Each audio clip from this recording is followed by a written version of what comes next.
Hello friends, welcome to Refs and More. CBR 250Rഉം Gixxer SF 250 ഈ രണ്ട് വണ്ടിയും ഞാൻ പ്രീവിയസ്ലി ഓൺ ചെയ്തിട്ടുള്ളതാണ്. സോ ഇത് രണ്ടും ഇത്രയും കാലം യൂസ് ചെയ്തതിൽ നിന്ന് എനിക്ക് തോന്നിയ പോസിറ്റീവ്സ് നെഗറ്റീവ്സ് ഒരു ഡീറ്റെയിൽഡ് ഓണർഷിപ്പ് കമ്പാരിസനാണ് ഇന്നത്തെ വീഡിയോയുടെ ഉദ്ദേശം. സോ നമുക്ക് വീഡിയോയിലേക്ക് പോകാം. ഒരു ഓണർഷിപ്പ് കമ്പാരിസൺ എന്നൊക്കെ പറയുമ്പോൾ ഒരു 6000 കിലോമീറ്ററിൽ ഈ ജിക്സറിലുള്ളൊരു എക്സ്പീരിയൻസും ഒരു 12,000 കിലോമീറ്റർ CBRലുള്ളൊരു എക്സ്പീരിയൻസുമാണ് ഇന്ന് ഞാൻ നിങ്ങളോട് ഷെയർ ചെയ്യുന്നത്. സിംഗിൾ സിലിണ്ടർ സ്പോർട്സ് ടൂറിംഗ് സെഗ്മെൻറ്റിലെ 250cc ഹെഡ് ഓൺ ഹെഡ് കോമ്പറ്റീഷനാണ് CBRും ജിക്സറും തമ്മിൽ. ഡിസ്കണ്ടിന്യൂ ആയിട്ട് 2 വർഷമായെങ്കിലും ഇന്നും ഈ ടോപ്പിക്ക് റെലവൻ്റ് ആണ്. അതാണ് CBRൻ്റെ പവർ. ജിക്സറും ഒട്ടും മോശമല്ല. CBR അന്ന് തന്നിരിക്കുന്ന പവറും മൈലേജും പെർഫോമൻസും ഒക്കെ ഐഡൻറ്റിക്കലായിട്ട് ജിക്സർ ഇന്ന് നമുക്ക് പ്രൊവൈഡ് ചെയ്യുന്നു. ജിക്സറിൻ്റെ ലോഞ്ച് ടൈമിൽ സുസുക്കിക്ക് എവിടെ ഒരു പാളൽ പറ്റി. 150 250 ഒരേ ലുക്കിലാണ് വന്നത്. അതുകൊണ്ട് തന്നെ ആളുകൾക്കൊരു ഡിഫറൻസ് ഫീൽ ചെയ്തിരുന്നില്ല. പിന്നെ ഒരു സ്പോർട്സ് ടൂററായിട്ട് പോലും പർപ്പസ്ഫുള്ളായ ഒരു വിൻസ്ക്രീൻ ഈ വണ്ടിക്ക് വന്നില്ല.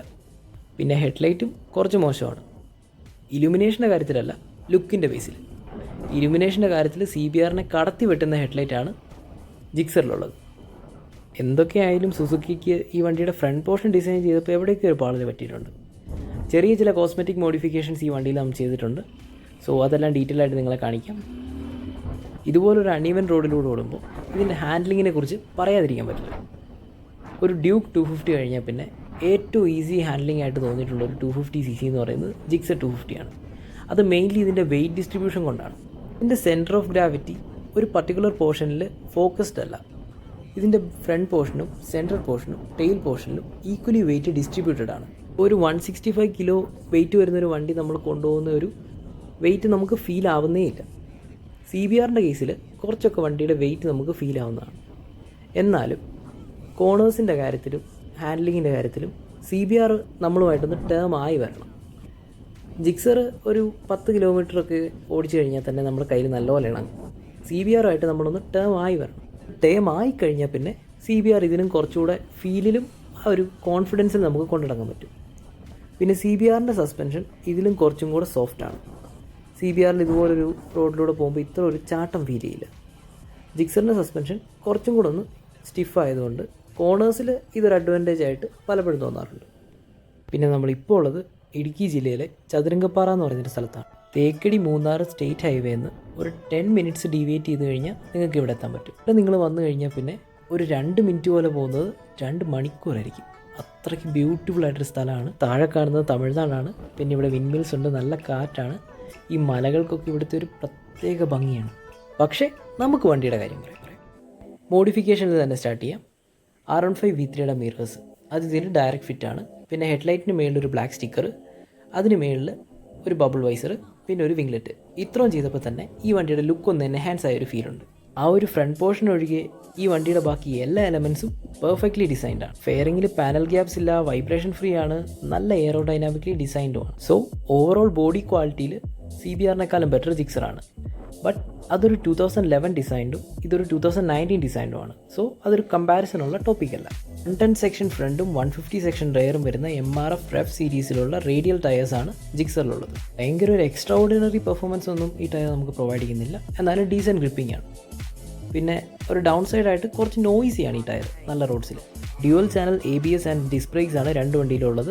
ബൈറ്റ്സ് ആൻഡ് ഫീഡ്ബാക്ക് ഒക്കെ 2 വണ്ടിക്കും സിമിലർ ആണ്. BS3 CBRലുണ്ടായിരുന്ന കമ്പൈൻഡ് ABS കുറച്ചും കൂടെ സുപ്പീരിയർ ആണ്. ഹെഡ്ലൈറ്റ് ആൻഡ് ഡെയിലൈറ്റ് LED ആണ്. ബട്ട് ഇൻഡിക്കേറ്റേഴ്സ് ബൾബ് ടൈപ്പാണ്. നല്ല നീറ്റ്ലി ഡിസൈൻഡ് ആയിട്ടുള്ളൊരു ടയർ ഹഗ്ഗറാണ്. മിനിമൽ ആണെങ്കിലും വളരെ പ്രീമിയംനെസ് ഫീൽ ചെയ്യിക്കുന്ന സ്റ്റിക്കേഴ്സാണ്. Diamond cut 10 spoke alloy wheels ആണ്. ടിപ്പിക്കൽ ജിക്സർ സൗണ്ട് പ്രൊവൈഡ് ചെയ്യുന്നൊരു ഡ്യുവൽ പോർട്ട് എക്സോസ്റ്റ്. ബാക്കിൽ നിന്ന് സൈഡിൽ നിന്നുള്ള വണ്ടിയുടെ ലുക്ക് മാസീവാണ്. പിന്നെ ലുക്സ് എപ്പോഴും സബ്ജക്റ്റീവാണ്. എനിക്ക് പേഴ്സണലി CBRൻ്റെ ഫ്രണ്ട് പോർഷനും ജിക്സറിൻ്റെ ടെയിൽ പോർഷനുമാണ് ഡിസൈനിങ് ആസ്പെക്റ്റിൽ ബെറ്റർ ആയിട്ട് തോന്നിയിട്ടുള്ളത്. റൈഡിംഗ് പൊസിഷനിൽ CBRനേക്കാളും അപ്രൈറ്റ് ആയിട്ടാണ് ജിക്സറിൽ നമ്മളിരിക്കും. 2 വണ്ടിയുടെ സീറ്റ്സ് നല്ല കംഫർട്ടബിൾ ആണ്. ഫ്രണ്ട് പോർഷനിൽ CBRനേക്കാളും ജിക്സറിൽ കുറച്ചുകൂടെ ഹാർഡായിട്ടുള്ള മെറ്റീരിയലാണ്. ലോങ് റൈഡിനൊക്കെ എന്നാലും കംഫർട്ടാണ്. പിന്നെ ബാക്കിലേക്ക് വരുവാണെങ്കിൽ കുറച്ച് ഹൈറ്റിലാണ് ഇരിക്കുന്നത്. പിലിയൻ സീറ്റ് CBRനാണ് കുറച്ചുകൂടെ കംഫർട്ടബിൾ. ഇതിലൊരു 60 കിലോമീറ്റേഴ്സ് ഒക്കെ പോകാം മാക്സിമം. നിങ്ങളുടെ ഫ്രണ്ട്സൊക്കെ ആണെങ്കിൽ കുഴപ്പമില്ല. ബട്ട് അമ്മയോ ഗേൾ ഫ്രണ്ടോ ഒക്കെ ആണെങ്കിൽ കുറച്ച് കഷ്ടപ്പെടും. സിമ്പിൾ ആൻഡ് പ്രീമിയം ആയിട്ട് ഫീൽ ചെയ്യുന്ന ഇതിൻ്റെ പെയിൻറ്റ് സ്കീം ഒരു സ്പെഷ്യാലിറ്റിയാണ്. ഇതൊരു മെറ്റാലിക് മാറ്റ് സിൽവർ കളറാണ്. പിന്നെ ഒരു മാറ്റ് ബ്ലാക്ക് ഉണ്ട്. അത് കുറച്ചും കൂടി ഒരു ടഫ്നെസ് ഫീൽ ചെയ്യുന്നൊരു കളറാണ്, ഒരു ബിഗ് ബൈക്ക് ഫീൽ തരും. പിന്നെ സുസുക്കിയുടെ തന്നെ മോട്ടോ GP എഡിഷൻ, അത് ഫുൾ ഓഫ് സ്റ്റിക്കേഴ്സാണ്. എൻ്റെ പേഴ്സണൽ ഫേവറേറ്റ് ഈ സിൽവർ തന്നെയാണ്. ഇതിൽ ആ ബോഡിയുടെ കട്ടിങ്സും കേർവിങ്സും ആ ഫിനിഷിംഗ് ഒക്കെ ഒന്ന് എടുത്ത് കാണാൻ പറ്റുന്നുണ്ട്. ഒരുപാട് മോഡിഫിക്കേഷൻ പൊട്ടൻഷ്യൽ ഉള്ളൊരു വണ്ടിയാണിത്. ഇവിടെ ഞാൻ 1-2 ജിക്സർ ഓണേഴ്സിൻ്റെ ഇൻസ്റ്റാഗ്രാം ID മെൻഷൻ ചെയ്യാം. ഇൻട്രസ്റ്റഡ് ആണെങ്കിൽ ഒന്ന് ചെക്ക് ചെയ്യുക. നിങ്ങൾക്ക് ഈ വണ്ടിയെക്കുറിച്ചുള്ള ഇംപ്രഷൻ ചിലപ്പോൾ കംപ്ലീറ്റ്ലി മാറിപ്പോകും. ക്ലിപ്പ് ഓൺ ഹാൻഡിൽ ബാസ് ആണ്, ഒരു ബേസിക് ആയ ഒരു മീറ്ററാണ്. ഓപ്പൺ ആകുമ്പോൾ ഗോ എന്ന് കാണിക്കുന്നു. ഗിയർ പൊസിഷൻ ഇൻഡിക്കേറ്റർ ഉണ്ട്, സർവീസ് വാണിംഗ് ഉണ്ട്. ചെക്കെന്ന് കാണിക്കുന്നത് കിൽ സ്വിച്ച് ഓഫ് ആണെന്നാണ്. ടൈമുണ്ട്, ഫ്യൂൽ ഗേജ് ഉണ്ട്, ടാക്കോമീറ്ററും ഓഡോമീറ്ററും ഉണ്ട്, 2 ട്രിപ്പ് മീറ്റേഴ്സും ഉണ്ട്. ഒരു 2.2 ലാക്ക് പ്രൈസ് പാക്കറ്റിൽ ബ്ലൂടൂത്ത് കണക്ടിവിറ്റി മിസ് ഔട്ട് ചെയ്യുന്നു. എന്നാൽ സുസുക്കിയുടെ തന്നെ സ്കൂട്ടേഴ്സായ ബർഗ്മാനിലും ആക്സസിലും ഒക്കെ ഈ ഫീച്ചേഴ്സ് ഓൾറെഡി വന്നു കഴിഞ്ഞു. പണ്ട് ഹോണ്ട CBR അപ്ഗ്രേഡ് ചെയ്യാതെ ആക്ടിവയ്ക്ക് 60-70 കൊണ്ടുവന്നതിൻ്റെ പിന്നിലും ഇതേ പോളിസിയാണെന്ന് തോന്നുന്നു. ഇനി നമുക്ക് ജിക്സർ 250യുടെ എഞ്ചിനെ പറ്റി സംസാരിക്കാം. It's A 249cc single cylinder 4-valve SOHC oil cooled engine. 9000 RPM 26 bhp of പവറും 7500 RPM 22.5 Nm ഓഫ് ടോർക്കും പ്രൊഡ്യൂസ് ചെയ്യുന്നുണ്ട്. CBRനോട് വളരെ സിമിലറായ പവർ ഫിഗേഴ്സാണ്. ബട്ട് ഈ രണ്ട് വണ്ടിയും ഈ പവർ ഡെലിവർ ചെയ്യുന്ന ഫീല് എൻറ്റയർലി ഡിഫറെൻ്റ് ആണ്. എഞ്ചിൻ്റെ ബേസിൽ പെട്ടെന്ന് സ്പോട്ട് ചെയ്യുന്നൊരു ഡിഫറൻസ്, CBR ഒരു DOHC ലിക്വിഡ് കൂൾഡും ജിക്സർ ഒരു SOHC ഓയിൽ കൂൾഡുമാണ്. കമ്പഷനുള്ള എയർ ഇൻടേക്കിനും എക്സോസ്റ്റിലേക്ക് അത് പുഷ് ചെയ്യാനും ഒരു ക്യാം ഷാഫ്റ്റ്, അതാണ് single over headed cam shaft. CBRൽ ഈ പ്രോസസ്സ് ചെയ്യാനായിട്ട് 2 ഡെഡിക്കേറ്റഡ് ക്യാം ഷാഫ്റ്റ് പാർട്ടുകളുണ്ട്. അതുകൊണ്ട് തന്നെ CBRൻ്റെ ടോപ്പ് ആൻഡ് പെർഫോമൻസ് വളരെ ഇമ്പ്രസീവാണ്. ഒരു 90-120 ക്രൂസ് സ്പീഡും ഒരു 140-150 വലിയ സ്ട്രെസ് ഇല്ലാതെയും ഒരു 165 ഒക്കെ ടോപ്പ് സ്പീഡും CBRനുണ്ട്. എന്നാൽ ജിക്സറിന് ഒരു 130 കഴിഞ്ഞാൽ കുറച്ച് സ്ട്രെസ്ഡ് ആണ്. മാക്സ് ഒരു 150 ഒക്കെ കിട്ടും. CBRലുള്ള ടോർക്ക് ഇൻഫ്ലുവൻസ് കുറച്ച് കുറവായതുകൊണ്ട് ആദ്യത്തെ 3 ഗിയേഴ്സിൽ ഫ്രീക്വൻ്റ് ആയ ഡൗൺ ഷിഫ്റ്റും അപ്പ് ഷിഫ്റ്റും ചെയ്യേണ്ടതായിട്ട് വരും. ജിക്സറിൽ അതിൻ്റെ 5th ഗിയർ തന്നെ ഒരു 35 സ്പീഡ് അക്സെപ്റ്റ് ചെയ്യുന്നതാണ്. സോ ഒരു ഇനീഷ്യൽ പിക്കപ്പ് ജിക്സറിലാണ് കുറച്ചുകൂടെ കിട്ടുന്നത്. ഹീറ്റ് ഡെസിപ്പേഷൻ്റെ കാര്യത്തിൽ ജിക്സറിലുള്ള Suzuki oil cooling system is impressive. ലൂബ്രിക്കേഷനും കൂളിങ്ങിനും സെപ്പറേറ്റ് ഓയിൽ ഫ്ലോ ലൈൻസ് ഈ എഞ്ചിനുള്ളിലുണ്ട്. കമ്പഷൻ്റെ ടൈമിലുണ്ടാകുന്ന ഹീറ്റ് പുറത്തേക്ക് വരാതെ റെസിസ്റ്റ് ചെയ്യുന്നത് ഇതിൻ്റെ കമ്പഷൻ ചേമ്പറിന് ചുറ്റുമുള്ള ഓയിൽ ഫ്ലോ ലൈൻസ് ആണ്. World's first oil cooled engine design ചെയ്തതും സുസുക്കിയാണ്. ഈ 250cc എഞ്ചിനെ ഒരു ലിക്വിഡ് കൂളിങ്ങിനേക്കാൾ ബെറ്ററായി കൂൾ ചെയ്യാൻ Suzuki oil cooling system sufficient ആണ്. റേഡിയേറ്റർ ഫാനിൽ നിന്നുള്ള എക്സോസ്റ്റ് എയർ ഇല്ലാത്തതുകൊണ്ട് തന്നെ കാലിലേക്കൊന്നും ഹീറ്റ് അടിക്കുന്ന പ്രോബ്ലം ഇതിലില്ല. എഞ്ചിൻ്റെ വെയ്റ്റും കോംപ്ലക്സിറ്റിയും കുറയ്ക്കുന്നതിനോടൊപ്പം സർവീസ് കോസ്റ്റും കുറയുന്നു. 6000 കിലോമീറ്റേഴ്സിൽ 2000 to 2500 റുപ്പീസാണ് CBRൻ്റെ സർവീസ് കോസ്റ്റ്. ജിക്സറിന് 2000 താഴെയാണ് ഒരു 4500 കിലോമീറ്റർ സർവീസിന് വരുന്നത്. ലോങ് ടൂറിങ്ങും ഹൈവേസുമാണ് നിങ്ങളുടെ ഉദ്ദേശമെങ്കിൽ CBR ഈസ് പെർഫെക്റ്റ്. എന്നാൽ സിറ്റിയും ഹൈവേയും ടൂറിങ്ങും എല്ലാം ഇൻക്ലൂഡഡ് ആണെങ്കിൽ Gixxer is A vice decision. Mileage ഒക്കെ 2 വണ്ടിക്കും സിമിലർ ആണ്. ഡെയിലി യൂസിൽ ജിക്സറിൽ കുറച്ചുകൂടെ മൈലേജ് ഫീൽ ചെയ്യുന്നു, എന്നാൽ ലോങ് റണ്ണിൽ CBRനാണ് കുറച്ചുകൂടെ മൈലേജ് കിട്ടുന്നത്. സ്പെയർ കോസ്റ്റ് സുസുക്കിക്ക് CBRനേക്കാൾ കുറച്ച് കുറവാണ്. പിന്നെ സർവീസ് സെൻ്ററൊക്കെ 2 വണ്ടിക്കും ഓൾമോസ്റ്റ് സിമിലറാണ്. 2 വണ്ടിയും അവരുടെ പ്രീമിയം ഷോറൂംസിൽ മാത്രമേ സർവീസ് ഉള്ളൂ. സോ വണ്ടി എടുക്കുന്ന സമയത്ത് നിങ്ങളുടെ സർവീസ് സെൻറ്റർ അവൈലബിലിറ്റിയും കൂടെ ഒന്ന് ചെക്ക് ചെയ്തേക്കുക. CBR ഓൾറെഡി ഒരു പ്രൂവൺ മോട്ടോർ സൈക്കിൾ ആയതുകൊണ്ടാണ് ജിക്സറിൻ്റെ കുറച്ച് കൂടുതൽ ഡീറ്റെയിൽസ് നിങ്ങളോട് ഷെയർ ചെയ്തത്. CBR ഇതിനെ വെച്ച് കമ്പയർ ചെയ്യുമ്പോൾ അതൊരു വികാര ജീവിയാണ്. ഇത് ഒരു ഫ്രഷറാണ്. ആ ഒരു ഫ്രഷ്നെസ് ഈ വണ്ടി കൊണ്ടു നടക്കുമ്പോൾ പലപ്പോഴും ഫീൽ ചെയ്യാറുണ്ട്. ഇതിൻ്റെ പല ആസ്പെക്ട്സിലും ഒരു ഫ്രഷ് ഫീല് നമുക്ക് തരുന്നുണ്ട്. CBRന് അപ്ഗ്രേഡ് ഇല്ല എന്നൊരു കമൻറ്റ് എല്ലാവരും പറയാറുണ്ട്. ബട്ട് എനിക്കതിനോട് 100% യോജിപ്പൊന്നുമില്ല. അതിനൊരു റീസണുണ്ട്.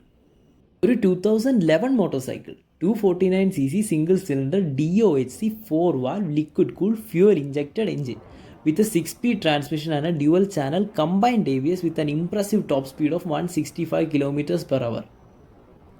ഇതാണ് CBR. നമ്മുടെ BS6 നോംസിലുള്ള കാറ്റലറ്റിക് കൺവേർട്ടർ ഒഴികെ ബാക്കി എല്ലാ ഫീച്ചേഴ്സും 2011 തന്നെ CBRലുണ്ട്. ഒരു അപ്ഗ്രേഡിനായിട്ട് ഒന്നും CBR കാത്തു വച്ചിരുന്നില്ല. BS3 നിന്ന് BS4ലേക്ക് ഒരു അപ്ഗ്രേഡ് വന്ന സമയത്ത് കുറച്ച് നാൾ CBR ഒന്ന് ഡിസ്കണ്ടിന്യൂഡ് ആയിരുന്ന ടൈമിലാണ് CBRന് മാർക്കറ്റിലുണ്ടായിരുന്ന വാല്യൂ എന്താണെന്ന് മനസ്സിലായത്. BS3 നിന്ന് BS4ലേക്ക് ഒരു അപ്ഗ്രേഡ് വന്നപ്പോൾ നല്ലൊരു പെയിൻറ്റ് സ്കീമും ഒരു LED ഹെഡ്ലൈറ്റുമാണ് CBRൻ്റെ അപ്ഗ്രേഡായി വന്നത്. അതേ BS4ൽ തന്നെ CBR ഡിസ്കണ്ടിന്യൂഡും ആയി. ഇപ്പോൾ ഉള്ള ജിക്സറിൽ മിസ് ഔട്ട് ചെയ്യുന്നത് ഒരു സ്ലിപ്പർ ക്ലച്ചും നല്ലൊരു വിൻഡ് സ്ക്രീനും പിന്നെ ഒരു ബ്ലൂടൂത്ത് കണക്ടിവിറ്റിയും കൂടെ തന്നാൽ കൊള്ളാം. ഇനി ഒരു ജനറേഷൻ വരുവാണെങ്കിൽ ഈ അപ്ഡേറ്റ്സ് ഉണ്ടാവുമെന്ന് നമുക്ക് എക്സ്പെക്റ്റ് ചെയ്യാം. CBR ഇനി ഒരു അപ്ഗ്രേഡ് വരുവാണെങ്കിൽ നല്ലൊരു മീറ്റർ, സ്ലിപ്പർ ക്ലച്ച്, പിന്നെ ആ ഫ്യൂൽ ടാങ്കിൻ്റെ മണ്ടയിലുള്ള ലിഡ് അത് ഓപ്പൺ ചെയ്താൽ ഗത പോലെ കയ്യിലിരിക്കും. ആ സാധനം ഒന്ന് ഒഴിവാക്കി കിട്ടിയാൽ കൊള്ളാം.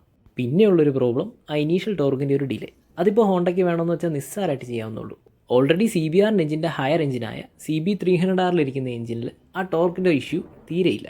ആ എഞ്ചിനിൽ ഒരു CBR 300 ആക്കി ഇറക്കുവാണെങ്കിൽ CBR ഫാൻസ് ഒന്നും പിന്നെ ഹോണ്ടയോട് CBRന് അപ്ഗ്രേഡേ ചോദിക്കില്ല ഒരു 2030 വരെ. ഹോണ്ടയിലുള്ള ആരെങ്കിലുമൊക്കെ ഈ വീഡിയോ കാണുന്നുണ്ടെങ്കിൽ ഒന്ന് സജസ്റ്റ് ചെയ്യുക. ഈ വണ്ടി ഞാൻ സെയിലിനിട്ട സമയത്ത് ഒരുപാട് എൻക്വയറീസ് വന്നിരുന്നു.